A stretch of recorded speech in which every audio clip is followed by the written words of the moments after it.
Hi, మీ అందరికీ తెలుసు AR Rahman గారు బీబీసీకి ఇచ్చిన ఇంటర్వ్యూలో వివాదాస్పదమైన వ్యాఖ్యలు చేశారు.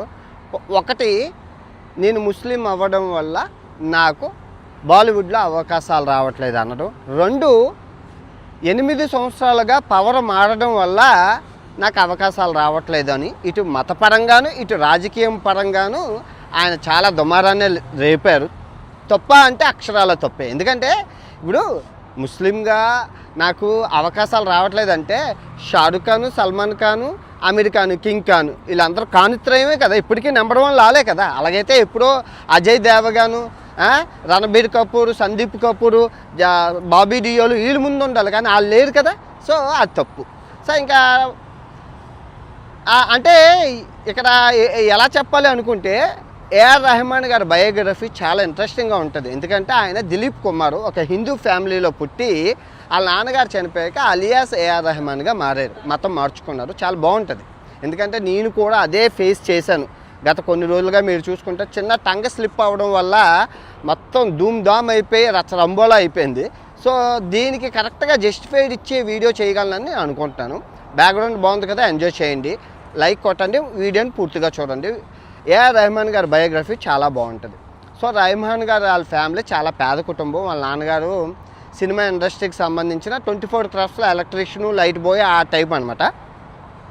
అయితే వాళ్ళ నాన్నగారికి క్యాన్సర్ వచ్చి అనారోగ్యం అయిపోతే ఆయన దగ్గర ఉన్న మ్యూజిక్ ఇన్స్ట్రుమెంట్స్ అన్నీ వీళ్ళకి అద్దెకిచ్చుకుంటూ బతికేవారు. అంతా బాగానే ఉంది. సో రెహమాన్ గారికి కీబోర్డ్ ఇంట్రెస్ట్తోని కీబోర్డ్ అవి నేర్చుకున్నాడు 10 ఇయర్స్ ఏజ్లోనే.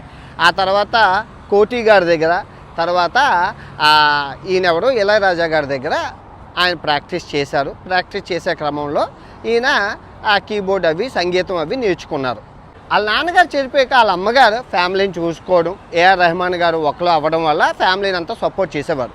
సో వాళ్ళ చెల్లికి హెల్త్ బాగోకపోతే ఒక దర్గా దగ్గరికి తీసుకెళ్ళడం, ఆ బాబా వాళ్ళ చెల్లికి, ఎందుకంటే నాకు చిన్నప్పుడు ఏం బాగోపోయినా మా అమ్మ హాస్పిటల్కి తీసుకెళ్ళేది కాదు, ముందు సాయిబు గారి దగ్గర తీసుకెళ్ళి తావీజ్ కట్టేది, గాలులు దయ్యాలు అయిపోయాయి అని చెప్పి.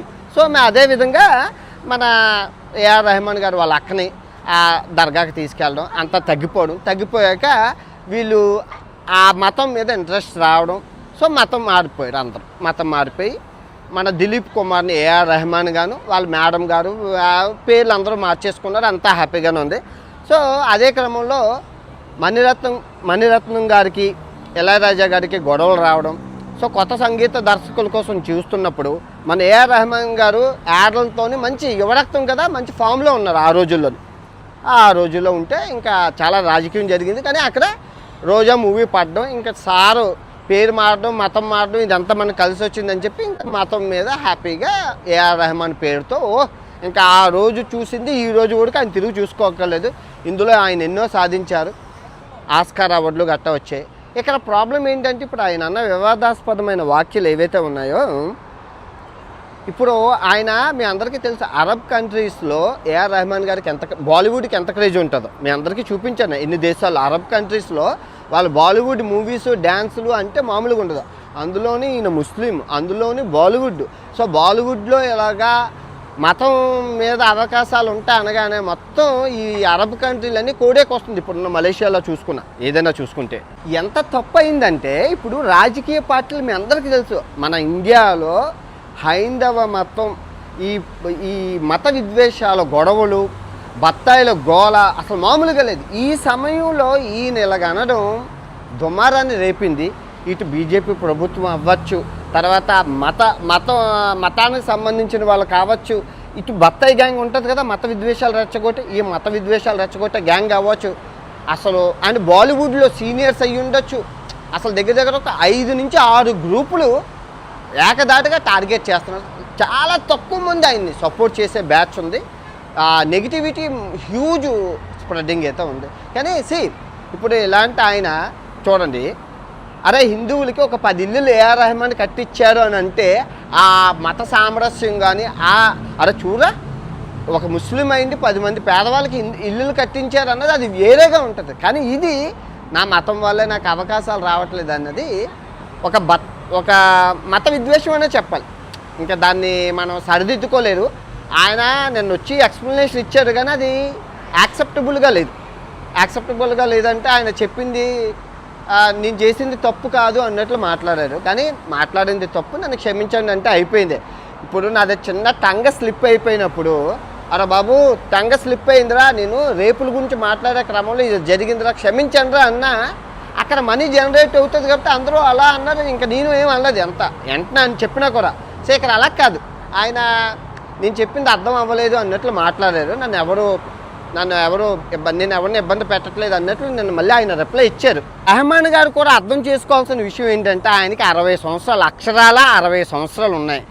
ఇంకా మనం బాలీవుడ్ నేలుదాం, టాలీవుడ్ నేలుదాం అనేది అదేసి కొత్త నీరు వస్తూ ఉంటుంది కదా. నేను ఇంకా తెల్లార్లు ఆడుతూ ఉంటానంటే వయసు సహకరించాలి. అందరూ కొత్తదనాన్ని కోరుకుంటారు. నాళ్ళు బాలీవుడ్ నేలారు, మొత్తం ఆల్ ఓవర్ ద వరల్డ్ నేలారు, అన్ని భాషల్లోనే చేశారు, ఎంత క్రేజ్ ఉంది. ఇంకా అవకాశాల కోసం మాట్లాడకూడదు. ఎవరైనా టైం ఉంటుంది అనమాట. మనం ఆ టైంకి తగ్గట్టు రిటైర్మెంటు అది ఆలోచించుకుంటూ ఉండాలి. ఆయనకి అలా మాట్లాడడం నాకు తప్పు అనిపించింది. సో నాకున్న ప్లేలిస్ట్లోని నేను ఎప్పుడు పడుకునే ముందు వినే సాంగ్స్లోని ఏఆర్ రెహమాన్ గారిది 50%, ఆ తర్వాత 100% సాంగ్స్లో సెలెక్టెడ్ సాంగ్స్, ఎస్పీ గారివి 20, ఇళయరాజా గారి 20, మిగతావి మొత్తం అంతా కలిపి 50%. కొన్ని సాంగులు ఉంటాయి, అవి అలా వింటూనే ఉంటాను వొకాబులరీ ప్రాక్టీస్ కోసం, బాగుంటాయి. నేను చాలా సాంగుల్లో మీకు వారం 5 నాళ్ళు శ్రమకే జీవితం, వారం 2 నాళ్ళు ప్రకృతికి అంకితం. ఇప్పుడు చూసుకుంటే రామ్ చరణ్ గారి పెద్ద సినిమాలోని ఆ చికిరి చికిరి సాంగ్ కానీ క్రేజీగా ఉంది. అయినా ఇప్పుడు ఆయన ఇస్లాం మతం ముస్లిం అని అనకుండా రామాయణ సినిమా అవకాశం కూడా ఆయనకే ఇచ్చారు. సో అది కంప్లీట్గా తప్పు. ఆయన అర్థం చేసుకొని బయటకు వచ్చి బాబు మాట ఏదో దొర్లింది నన్ను క్షమించండి అని చెప్పి అలాగ అనేస్తే వదిలేస్తారు. లేదంటే ఇది పీకి పీకి పీకి ఎక్కడికి వెళ్తుంది అనేది మీ ఊహకే వదిలేస్తున్నాను. ఎందుకంటే అది నేను ఫేస్ చేశాను కాబట్టి, 30 రోజులు అయ్యింది కాబట్టి. బాలీవుడ్ బహిష్కరణ, టాలీవుడ్ బహిష్కరణ చాలా చాలా చేస్తారు. ఐ హోప్ అన్నీ సమస్య పోయి ఎప్పటిలాగే ఏఆర్ రెహమాన్ గారు మంచి సాంగ్స్ చేస్తారని కోరుకుంటూ సెలవు తీసుకున్నాను. మరో మంచి వీడియోతో కలుసుకుందాం. ఇట్లు మీ ప్రపంచ యాత్రికుడు మలేషియా కౌలాలంపూర్ నుంచి. జై హింద్.